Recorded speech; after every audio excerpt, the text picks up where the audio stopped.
First of all, I am a silly potato. I've officially labeled myself a silly potato, along with these silly potatoes, but I was celebrating being kind of finished for the year. I even said in my last video, we're back, baby! And then I was like, the next day I was like, you are dumb. And we have a serious issue that I take very seriously.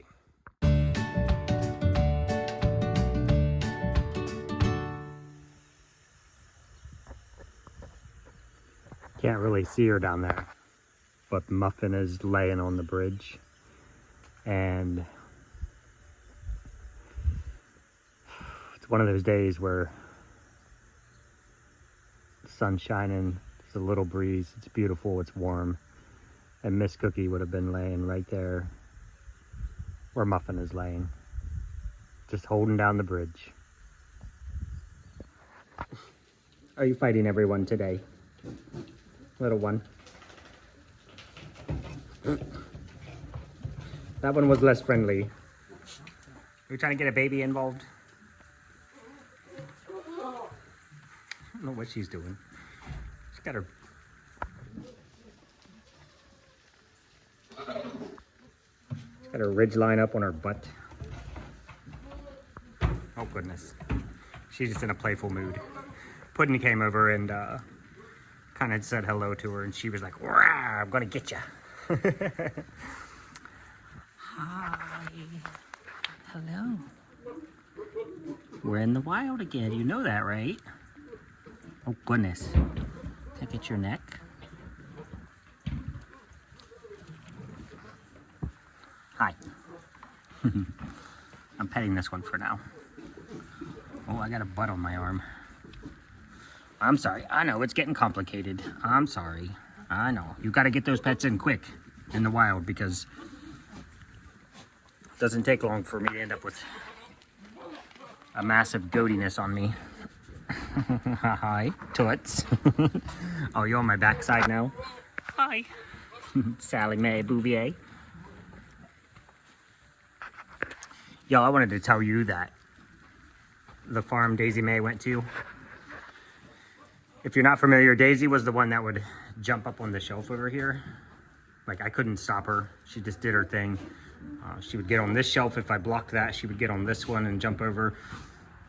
She was standing on this one day for no apparent reason, just jumped up there. But they built her own little shelf that she can climb up on and jump up on. That's the kind of people you want your goats to go to. People that love their goats, that are paying attention, and that built her own little shelf. Can I, oh goodness, can I pet you? You're a little rambunctious today, aren't you? Hi, me. Minnie. Touch your back. Okay, I know. All right. Well, everybody's doing this, and I gotta get out of here. I do apologize for the lack of video yesterday and probably today as well. We had the Sauerkraut Festival, and that is about an hour and 45 minutes from here. That was the furthest show we go to. It's a grinder. It's up at 4 a.m. in bed at 1 or 2 a.m. back up at 4 a.m. I did a little better than I thought I would. I ended up, by the time we left there at 8, we didn't, the day ended at 8, but by the time we pack up, get everything to the truck, you can't pull up in, so we have to drag the stuff to the truck. It's like, I don't know, I think it was listed as like 600 feet to the truck. But by the time we get to the truck, get everything loaded, get out of town with all the other traffic that's leaving at the time, I think we ended up...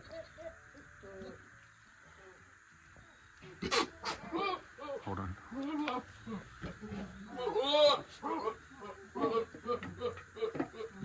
I don't know if you could hear him over top of the big boys.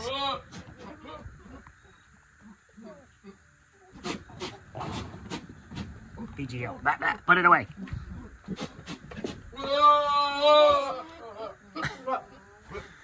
But anyway, we didn't end up getting home until 10:15. By the time we get the truck unloaded, I come straight over here, take care of the goats. I'm over here until 11:30, 12 o'clock. I go back to the house, eat, take care of everything that needs to be taken care of for the next day. But it is just a 2-day grueling event. We didn't do well last year, but last year, you guys know we were down about 30% across the board. Everything was down last year. Shows were terrible. Sales were terrible everywhere. It was just a bad year. The economy was bad. And so we said we made enough that if this show was up 30 to 50%, that it would be worth going back to with the long hours and the long drive. I think it was 7 total hours of drive time, back and forth, back and forth. It ends up being about 7 hours of drive time. And then gas, just the time sitting behind the wheel, the long show hours. It's just not worth it to us to go back to Sauerkraut, unfortunately.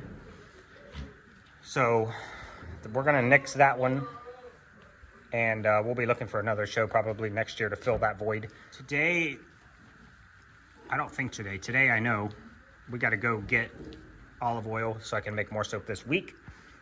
Hi. I think I might have overtamed you.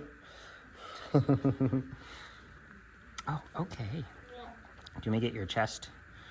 I'll tell you, if you get a baby goat right under their jaw, that's like kryptonite, isn't it? Right there. Oh, the baby kryptonite.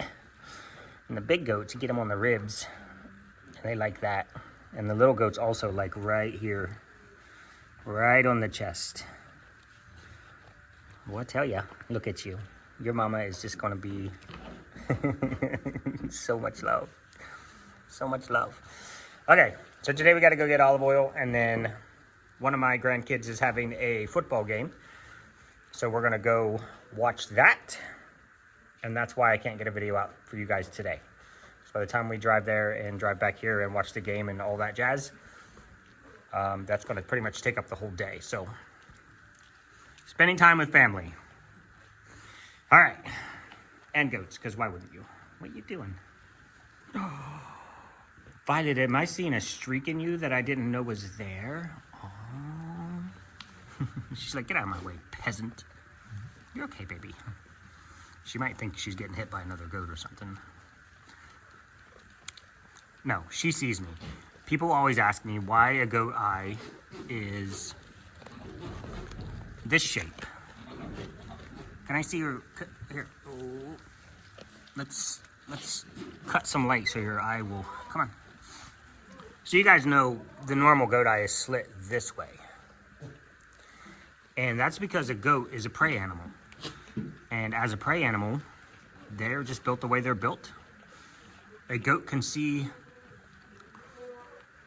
she can see me right now, okay? They can see almost 360 degrees. They can't see is about 1 foot from the back of their head. They can't see that. Hi.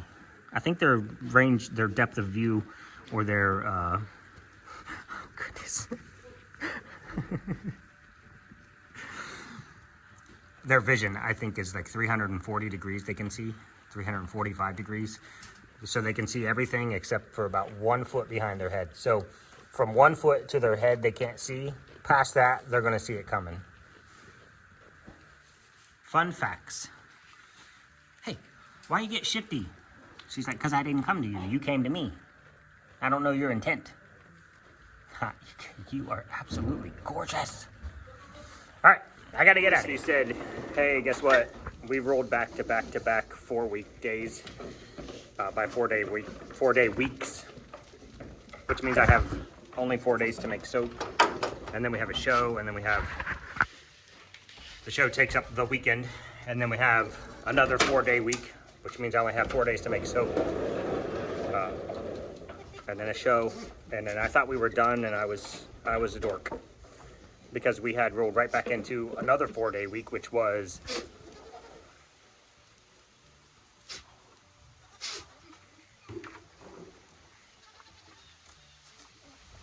the Sauerkraut Festival. And then here's the problem I want to discuss. I like people, and I like my privacy. I don't like unknown, unwanted people coming to my property. And this is a very weird, and some of you are going to look at it and you're going to say, that's no big deal. But I don't worry about me. Obviously, I can handle myself. Of course, I worry about H. Fortunately, she was with me. It's not even the fact that somebody came here. It's the fact that somebody came here, and I'll tell you how I know they were here, because now I have cameras. I'm getting ready to put them up. They are epic. They will trace and track you. If you start here and you go here, the next camera is going to pick you up. It's going to follow you here. The next camera is going to pick you up. They will trace and track you anywhere you go on this property, anywhere near my house. I'm not playing around. They are extremely high quality cameras. They have infrared. They have night light if I want to turn on the light. They have sirens. They have voice. So even if I'm not here and somebody comes to my property, it's going to send me a signal that I can talk through the camera from anywhere I am in the world and tell them, get off my property. You'll never know whether or not I'm here because I can talk right through the camera. I could do it from here. I can do it from anywhere else. They're exceptionally high quality cameras. You can steal the camera and I'll still get the data. It's going to all be cloud uploaded. So no matter what you do, if you steal the camera, if you break in my house and you steal the base, it's going to the cloud. So all I got to do is download it from the cloud and you're toast. Here's what happened. We came home one day. We have, right by the garage, we have our hose reel cart. You guys know what a hose reel cart is? It's the cart you wind your hose up on.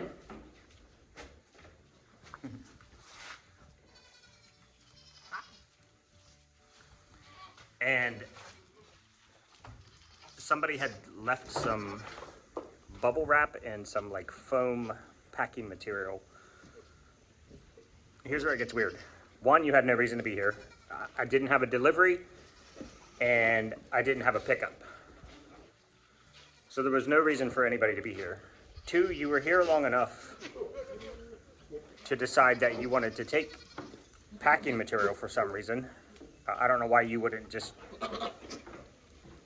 You had no reason to be here with those materials, let alone to decide that the best thing to do would be to unwind my hose reel cart, pull off a length of hose, put that packing material in there and wrap it back up in the hose. To what end? Why were you here? Why were you milling around? Why were you here milling around long enough to decide that you couldn't just leave my property and take that material with you, that you had to actually put it in my hose reel cart? That does not sit well with me at all. I put her in the house on lockdown and I killed all the lights, and I spent about 2.5, 3 hours combing every single square inch of this property. First, I swept my house, top to bottom, attic to basement, every corner, closet, nook, cranny, pantry, cupboard, anywhere a squirrel could go, that's where I looked. And then I started a perimeter search, larger and larger loops outside of the house. I searched the creek bank, the creek itself, the back, the woods, from edge to edge, from property line to property line, every single square inch. All the way around. Barns, basements, under the goat barn, in the goat barn, in the tool shed, under the tool shed, chicken coops, rabbit barn, every single square inch. When I tell you every square inch, I don't know how else to say it more than that. Found nothing. There are a lot of tactics out there that people utilize as marks. If they come up and my truck's gone, but the Jeep's here, they don't know if anybody's here or not because there are vehicles in the parking lot, or the Jeep's gone, but the truck's here, or both vehicles are gone. Sometimes they'll mill around, wait, watch, look, listen, Does anybody come out? Does anybody say anything?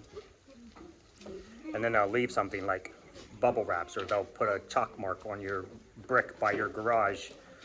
You know, Thursday at 7 p.m., nobody's home. Does that happen every Thursday?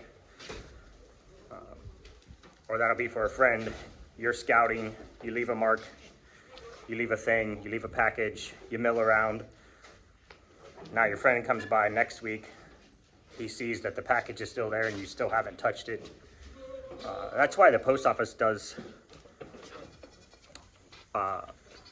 you know, they'll hold your mail for you while you're on vacation. People use timers and lights and things like that to turn their lights on at different times, turn them off.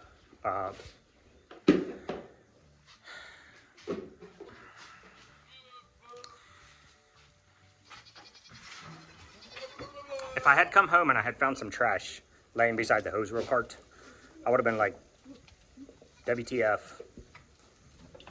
what's that all about? Maybe it's something, maybe it's nothing. I don't take that chance of maybe it's nothing, because I can't. People are crazy. But I can't justify it in my mind. I can't settle in my mind why you would go through the effort, how long you were here, thinking about, well, I should just leave this bubble wrap in the hose reel cart before you did it. How long you sat here before you decided you wanted to leave bubble wrap. Why not just take it with you? Like, I just, it's not sit well with me. It's unsettling, and I don't like it. But go forward.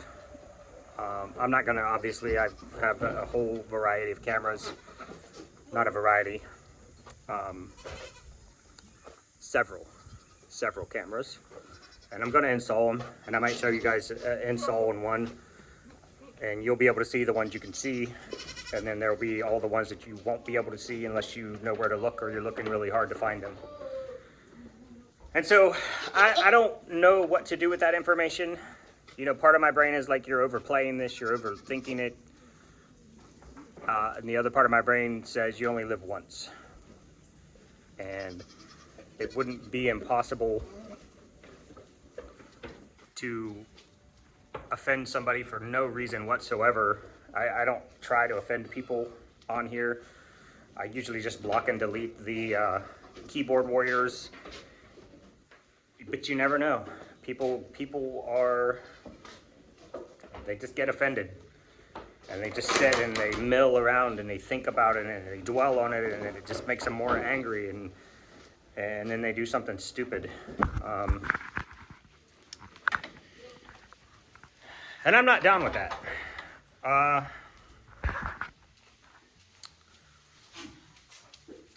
So that's what's gonna happen. And just know, if you come to visit, you're gonna be on camera. Too bad. And if you get anywhere near my house, you're gonna be on camera. It's just, bro, do not. Hold on, I'll finish that in a second. This is time sensitive and very important. Hi, beautiful. Hi. Can I pet your chest? Oh, that's a good spot. Look at that. Look at that smile. They probably can't see it. You might have to smile bigger. But that's okay. When Sprinkles comes, everyone leaves. She is a very dominant doe. Except for this guy, because he thinks he's going to hook a girl up. Your family's confidence, sir, is off the charts. You, Giz, Tiny Herc, just off the charts. The fact that you'll stroll up on a spring... I mean, nobody messes with this girl. Like, when she enters a stall, if you're not putting muffin or pudding somewhere in there, orange, muffin, her sister, sugar pie, whom Sprinkles tends to like, or Tic Tac, if she enters a stall, they flee. They exit the stall. She's extremely confident.